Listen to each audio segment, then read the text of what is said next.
Mr. Speaker, the whole House will want to join me in sending our deepest sympathies to all those affected by the weekend's flooding. My right honourable friend, the local government secretary, has announced the activation of the government's emergency Bellwin scheme to provide financial support for qualifying affected areas in the north of England, and we continue to work closely with our partners to help those affected and, above all, to keep people safe. Mr. Speaker, this morning I had meetings with ministerial colleagues and others. In addition to my duties in this House, I shall hold further such meetings later today. To Julie Lewis. Closed question 1, Mr. Speaker, on the Defence and Security Review. Prime Minister. Mr. Speaker, we will continue to transform the UK economy through the budget in March and the comprehensive spending review later this year. And the timing of that integrated review will be announced shortly.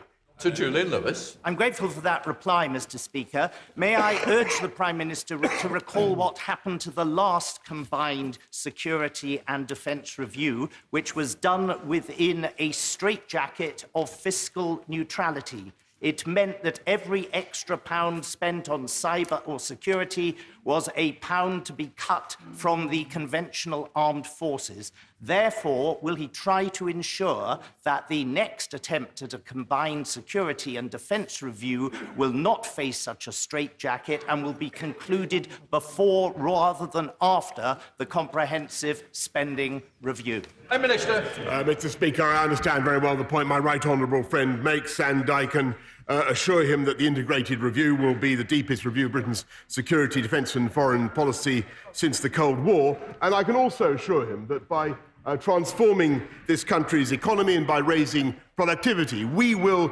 ensure that both defence and security are amply provided for. Leader of the Opposition, Jeremy Corbyn. Thank you, Mr. Speaker. Thank you, Mr. Speaker. I join with the Prime Minister in expressing sympathy and support to those that are victims of flooding, and thank you to the Environment Agency and all the emergency services that are doing their best to help people. Mr. Speaker, our thoughts are also with those who suffer from the coronavirus and also with the Chinese community in this country, who are, I'm sorry to say, facing increasingly alarming levels of racism within our country. And as this virus spreads, I also want to thank public health workers who are helping those affected and raising awareness about the danger of this virus. Mr. Speaker, does the Prime Minister think that someone who came to this country at the age of 5 and was the victim of county lines grooming and compelled to carry drugs, released 5 years ago and never reoffended, deserves to be deported? Prime Minister. Mr. Speaker, I think the whole country would agree that while I cannot comment on individual cases, it is entirely right that foreign national offenders should be deported from this country in accordance with the law. Jeremy Corbyn. The government has learned absolutely nothing from the Windrush scandal. This cruel and callous government is trying to mislead the British people into thinking it's solely deporting foreign nationals who are guilty of murder, rape and other very serious offences. This is clearly not the case. Take the example of a young black boy who came to the UK aged 5 and is now being deported after serving time for a drugs offence. If there was a case of a young white boy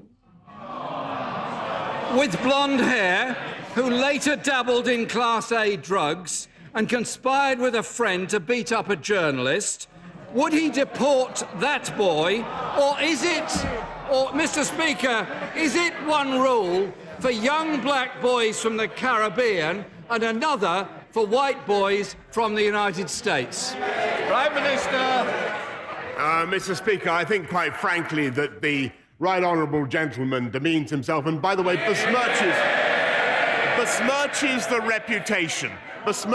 reputation of the Windrush generation, who came to this country to work in our public services, to teach our children in this country, to make lives better for the people of this country. He has no right to conflate them with those foreign national offenders that we are deporting today. Jeremy Corbyn. The Windrush generation have been disgracefully treated by a government that deliberately created a hostile environment. And whilst the government was fighting to deport people who legally came to this country as children, the Foreign Secretary refused to tell the family of Harry Dunn the reason why the US is blocking the extradition of a woman who is alleged to have killed him. I now ask the Prime Minister straight this question. Is Anna Sakoulis being shielded from justice because she's a former CIA officer? Prime Minister. Mr. Speaker, I think the whole House will know that not only the Foreign Secretary but I, and at every level of government, we have tirelessly sought the extradition of Anna Sakoulis for justice in this country, and we will continue to do so. It is widely reported that Anna Sakoulis is in fact a CIA operative. Now we know that the Foreign Secretary misled the Dunn family, who are being denied justice by the US government. Will the Prime Minister commit to his removal from office tomorrow in his reshuffle? Prime Minister. What a stupid man. Mr. Speaker, the right honourable gentleman knows very well that the Foreign Office have been told that Anna Sakoulis was notified to the UK government as a spouse with no official role. And we will continue without fear or favour to seek justice for Harry Dunn and for his family. And we will continue to seek the extradition of Anna Sakoulis from the United States. Jeremy Corbyn. This morning, Charlotte Charles, Harry's mum, said, "We thought we'd bridged the gap with the government, but they've not been honest with us." Mr. Speaker, this is only the latest case of our country's one-sided extradition treaty with the USA. This lopsided treaty means the US can request extradition in circumstances that Britain cannot. While the US continues to deny justice to Harry Dunn, will the Prime Minister commit today to seek an equal and balanced extradition relationship with the United States? Prime Minister. Mr. Speaker, to be frank, I think the honourable gentleman has a point in his characterisation of our extradition arrangements with the United States, and I do think that there are elements of that relationship that are unbalanced, and imbalanced. I certainly think that it is worth looking at, but that is totally different from the case of Harry Dunn and Anna Sakoulis, and we continue to seek the extradition of Anna Sakoulis to face justice in this country. Jeremy Corbyn. Mr. Speaker, it's everything to do with the relationship with the USA that Anna Sakoulis has not been extradited back to Britain because the US refuses to do it because of this lopsided treaty. I'm glad the Prime Minister at least acknowledges that. This deep disparity with the US is about to be laid bare when the courts decide whether the WikiLeaks publisher Julian Assange will be extradited to the US on charges of espionage for exposing war crimes, the murder of civilians and large-scale corruption. Will the Prime Minister agree with the parliamentary report that's going to the Council of Europe that this extradition should be opposed and the rights of journalists and whistleblowers upheld for the good of all of us? Prime Minister. Mr. Speaker, I'm not going to comment on any individual case, but it is obvious that the rights of journalists and whistleblowers should be upheld, and this government will clearly continue to do that. Paul Hole. Thank you, Mr. Speaker. My wife is a volunteer with Local Samaritans, and my right honourable friend will know what good work they do in helping keep people safe in Sedgefield and the rest of the UK online. Would my right honourable friend agree that today's announcement that we are putting Ofcom at the helm of a strong regulatory regime shows we are delivering on our commitment to make the UK the safest place in the world to be online? Minister. Well, Mr. Speaker, I thank my honourable friend for raising that point, and as we deliver gigabit broadband to every part of this country, including to the people of Sedgefield, Mr. Speaker, we will also ensure that the UK is the safest place to be online. In Blackford. Thank you, Mr. Speaker. In northern Syria, displaced women and their children are literally freezing to death. There are reports of babies dying due to the extreme conditions, and 45,000 people remain stranded with nowhere to go. Mr. Speaker, the Syrian war is considered to have caused the biggest wave of displacement since the Second World War. Can the Prime Minister tell the House what responsibility his government has taken for this humanitarian crisis? Well, Mr. Speaker, I think that the whole House will know what I think I've said several times in this House, that the UK leads the world in supporting the crisis and supporting humanitarian relief efforts in Syria. £3.2 billion this country has committed to that cause. Ian Blackford. Mr. Speaker, the question was about the children that are literally freezing to death. That wasn't an answer from the Prime Minister. And of course, in 2017, as Foreign Secretary, this Prime Minister enacted a policy of accepting the Syrian dictator Assad's rule over the country. Assad has delivered death and destruction on his people, a man who has gassed his own civilians. The humanitarian situation has reached crisis point, and there are now concerns of all-out war. Is the message the Prime Minister wants to send out from this House today that this UK government is washing its hands of the Syrian people, and that he is content for Assad's regime to continue enacting these atrocities? I really think that the right honourable gentleman needs to consult his memory better, because he will find that this country and this government has persistently called for the end of the Assad regime, and indeed has led the world in denouncing the cruelty of the Assad regime towards his own people. That has been continuously the policy of the British government. Dean Russell. Thank you, Mr. Speaker. Will the Prime Minister join me in supporting a new initiative that I'm launching in my constituency of Watford to train mental health first aiders across schools, workplaces and the community, across the whole constituency, to tackle loneliness and challenge mental health stigma? And perhaps, if I may I ask if he could find time in his diary to join me at the launch? Thank you. Prime Minister. Well, I thank my honourable friend for what he's doing to champion mental health services in Watford, and we are massively increasing support for good mental health in schools. And if I can, I will do my best to come to the launch of his event. Vicky Foxcroft. Thank you, Mr. Speaker. After 3 years of extensive evidence gathering and research, on the 26th of March, the Youth Violence Commission will publish its final recommendations. The overwhelming verdict from victims, youth workers, community leaders and other stakeholders is that short-term solutions do not work. Violence reduction units are a welcome first step, but they need long-term funding and leadership from the top. Will the Prime Minister commit to this funding, and will he attend our report launch and to hear direct from victims and experts about how we get to grips with this crisis? Prime Minister. Mr. Speaker, I do think that she's right that you've got to do both, and that's why we're also putting £200 million into the Youth Endowment Fund, as well as supporting violence reduction units. But we're also, Mr. Speaker, putting 20,000 police on the streets of this country and giving them the powers which that gentleman opposes to take knives off the streets with stop and search. Thank you, Mr. Speaker. The Prime Minister has made transport connectivity a main priority for this government. Would he agree with me that connecting my constituent of Southport with Preston through the Burscough Curve link would not only give my constituents greater access to the rail network, but would help us to unleash our economic potential? Prime Minister. Well, I congratulate my honourable friend on what he's done and to campaign for the restoration of the Burscough Curves, and it sounds to me like a great idea.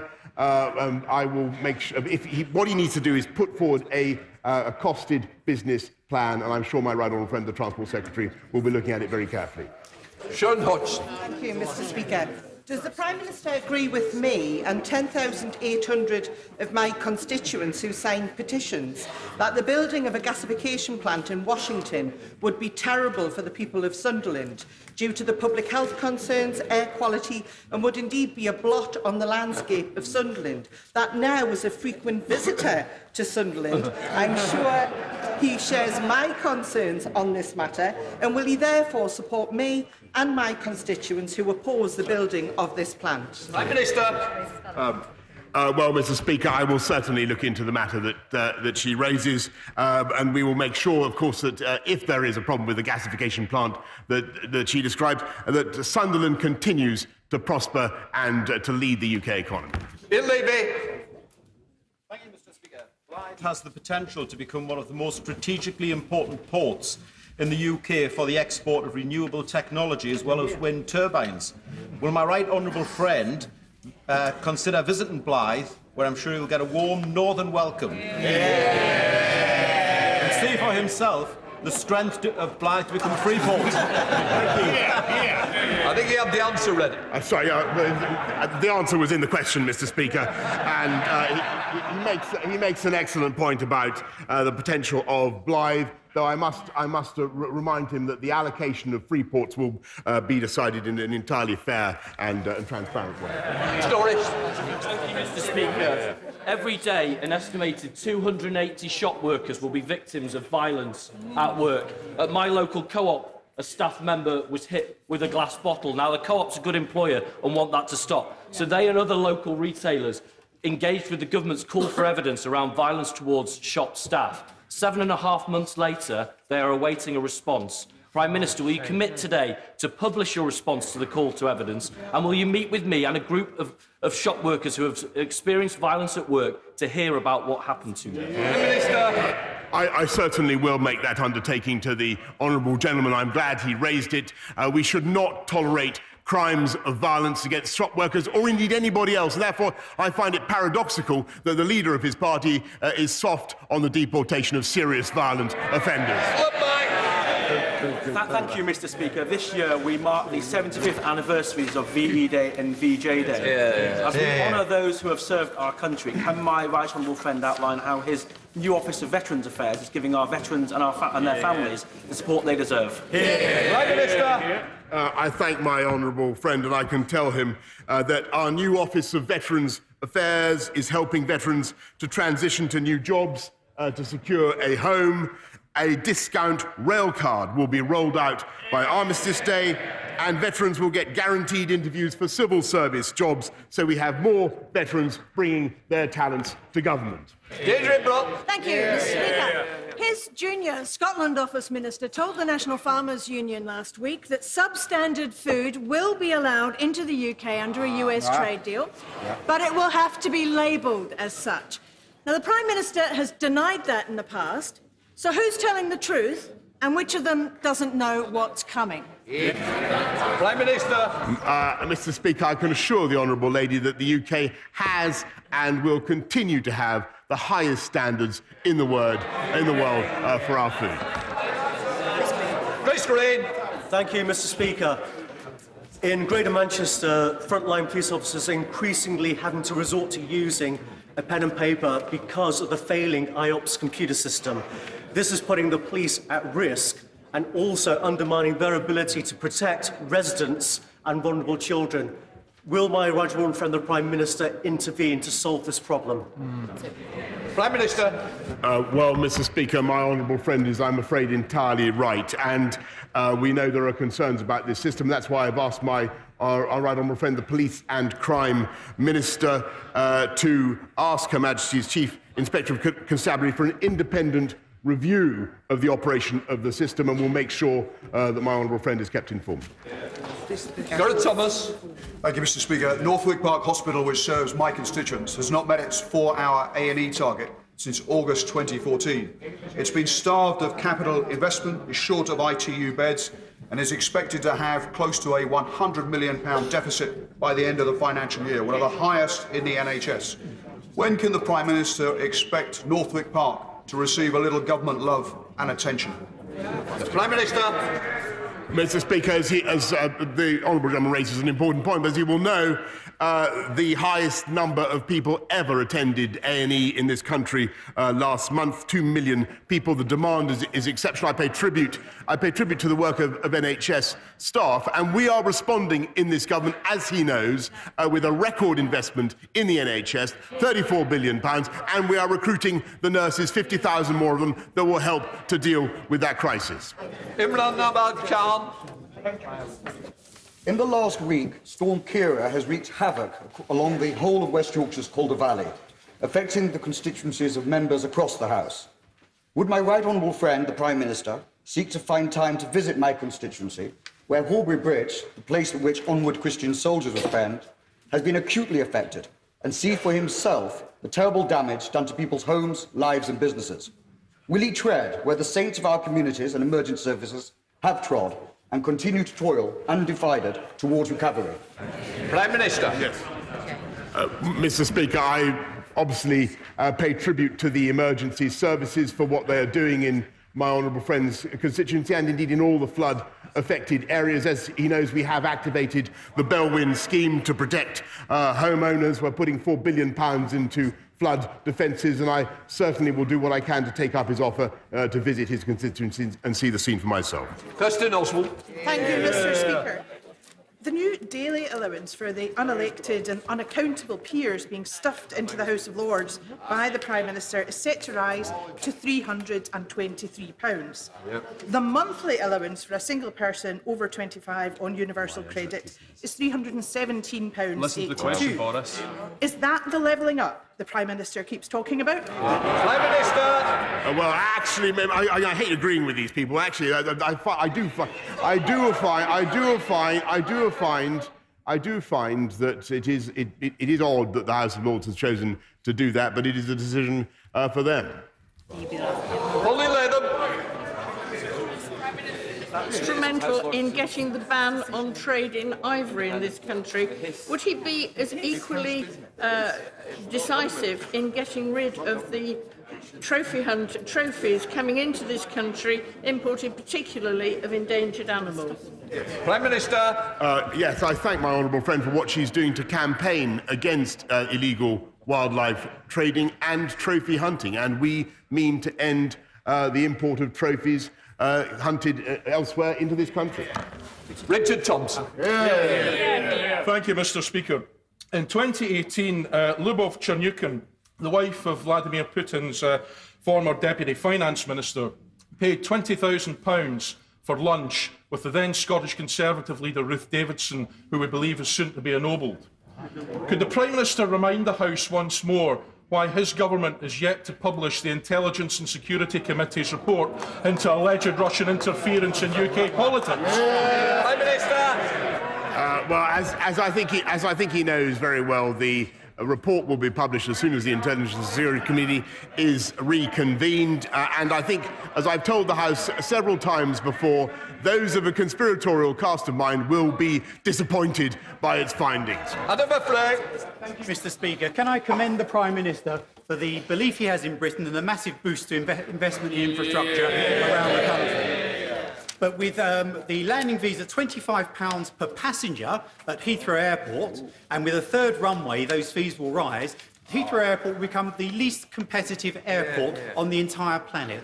So can I, given the delays and the escalating costs, can I ask the Prime Minister, does he agree that it may well be time to review progress and to perhaps deploy those bulldozers elsewhere in the country? Prime Minister. Well, Mr. Speaker, the House of Commons voted to give an outline planning consent effectively to the third runway. I know a measure that is supported by people across this chamber, not by me, as it happens. I wait to see the outcome of the various legal processes that are currently underway to see whether the promoters of the third runway can satisfy their legal obligations under air quality and indeed noise pollution.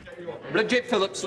Thank you, Mr. Speaker. Since 2015, the number of GPs working in Sunderland has fallen by 16%, much higher than the national average. After almost a decade of Tory control, our GP services are inadequate and getting worse. Yeah. Who does the Prime Minister hold responsible for that? Prime Minister. Well, we're of course responsible, and we take full responsibility, but overall numbers are up of GPs, and we are now recruiting 6,000 more, and we're able to do that because we're running a sound economy and investing massively in our NHS across the whole country. Robert Coates. Thank you, Mr. Speaker. As coronavirus hits the headlines every day, would the Prime Minister join me in thanking and paying tribute to the supreme professionalism of those at Public Health England and in my area at RAF Bryce Norton for bringing home people who've been affected? Their work is often unremarked, but is the admiration of all of us. Prime Minister. Mr. Speaker, I think my honourable friend puts it absolutely beautifully, and I salute everybody who's involved in bringing home victims and potential victims of coronavirus, the difficulties and the risks that they face, and indeed our NHS, who I think have so far done an outstanding job in preparing and informing the country. Thanks. Sir Edward Davey. When Kevin Simpson's partner of over 12 years died and his 2 children lost their mother, the family received no bereavement support payments at all. Because the parents were unmarried, the law denied that support to the 2 grieving children. Last Friday, the High Court ruled that this breached the children's human rights. So when will the government obey the rule of law and legislate to respond both to that ruling and the similar ruling by the Supreme Court in the McLaughlin case in 2018? Will there be no further delay so we can start supporting the thousands of similar children across our country who lose their mother and father every year? Prime Minister. Well, Mr. Speaker, the right honourable gentleman has raised this with me before, and I've undertaken to meet him on that matter. We will certainly look at the case he mentions and see what exactly our response should be. But he is right to draw attention to this injustice, and we will do what we can to remedy it. Jacob Young.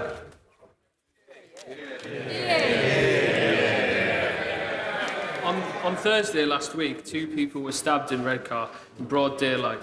Another person was injured in a horrific knife crime on Saturday evening outside a busy nightclub. Figures released by the Ministry of Justice in January show that Cleveland Force area has the highest number of knife and offensive weapon offences per head of population in all of England and Wales. What additional support can my right honourable friend give to Cleveland Police to tackle this problem, and when will we start to see more police on the streets of Teesside? Prime Minister. Mr. Speaker, I thank my honourable friend for raising it, because knife crime is intolerable and its recent rise must be combated. That's why we brought in knife prevention orders, which give the police the powers where they suspect a knife crime is about to be committed to take the interventions that they need. That's why we're putting 20,000 more police on our streets with the encouragement and the political support that they need to carry out stop and search. The Oxford-Cambridge so-called expressway was a 20th century road building solution to a 21st century challenge, and at the election, Labour rightly pledged to scrap it. I wonder if the Prime Minister's caught up with us, and could he announce today whether that has finally been put to rest and scrapped? Prime Minister. Well, Mr. Speaker, I must ask the honourable gentleman to wait to contain his impatience until the budget, and he will learn more about the National Infrastructure Plan. Martin Vickers. Thank you, Mr. Speaker. I support the Prime Minister's decision yesterday to go ahead with HS2, though I have to tell him that there is little enthusiasm among my constituents for it, because it does nothing to improve connectivity to Cleethorpes. To build up enthusiasm amongst the people of Cleethorpes, could I urge the Prime Minister to instruct LNER to reintroduce the direct train service from Cleethorpes through to King's Cross, to make the Gainsborough Brig to Cleethorpes service, which is at present 1 day a week, into a 7-day service, to manufacture the rails at Scunthorpe, and of course to reopen Suggett's Lane level crossing. Mr. Speaker, the voice of Cleethorpes has been heard, and he's made a vivid and compelling case. As I stood up to answer, the Chancellor whispered in my ear that we would certainly be looking at it in the infrastructure review. Speaker, the prosperous future of our young people all too often depends on their family well-being and school readiness. That requires investment in early years. Does the Prime Minister regret the Conservative cuts to around 1,000 Sure Start centres, including in my constituency? And will he commit to greater funding and support for early years development, particularly in our most deprived communities? Prime Minister. Well, she raises an important point. That's why we're putting record sums now into early years funding, £14 billion going into education, and it is under this government that you will see the biggest improvements. It's under this government. It's under this government that we have a robust, strong, dynamic economy, the third fastest growing in the G7, and we are able to make those investments in early years precisely because of our sensible management of the economy. Lee Anderson. Thank you, Mr. Speaker. Does the Prime Minister agree with me that the PFI deal signed by the last Labour government to build hospitals like King's Mill in Ashfield at a cost of £1 million a week is nothing short of a national scandal? And can he please ensure that this never happens again? Prime Minister. Yes. Mr. Speaker, it is one of the many scandals of the last Labour government that the PFI deals, from memory, the PFI deals that they did, saddled the taxpayer with £80 billion worth of debts in exchange for £12 billion worth of hospital assets. That's how Labour run government. That's how Labour run the economy. Let's not let it happen again. Thank you, Mr. Speaker. Will the Prime Minister bring to an end the sickening outrage of a witch hunt against former police officers who served Ulster through the heat of the Troubles and are now going to face the most odious prosecutions for non-criminal misconduct? That wouldn't be tolerated in this part of the United Kingdom. It shouldn't be tolerated in my part of the United Kingdom. Prime Minister. Mr. Speaker, we will make sure that we give support for all those who face unnecessary prosecution, and I'm well aware of the issue that he raises. Point of order, Barbara Keeley. Mr. Speaker, today the Equality and Human Rights Commission has started legal action against the Department of Health and Social Care for their failure to move 2,200 autistic people and people with learning disabilities out of inappropriate inpatient units.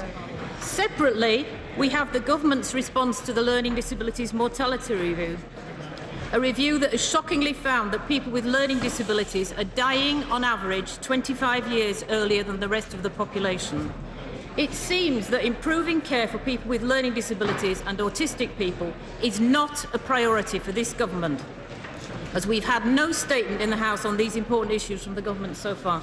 Mr. Speaker, have you had an indication that a minister plans to make a statement on these important issues? Can I thank the honourable lady for giving me notice on this important matter, but I would say it's not a point of order for the Chair. It is for government departments to make statements, and I'm sure that people will have listened to what the honourable members had to say, but it is certainly not for me, but for others to come forward with a statement.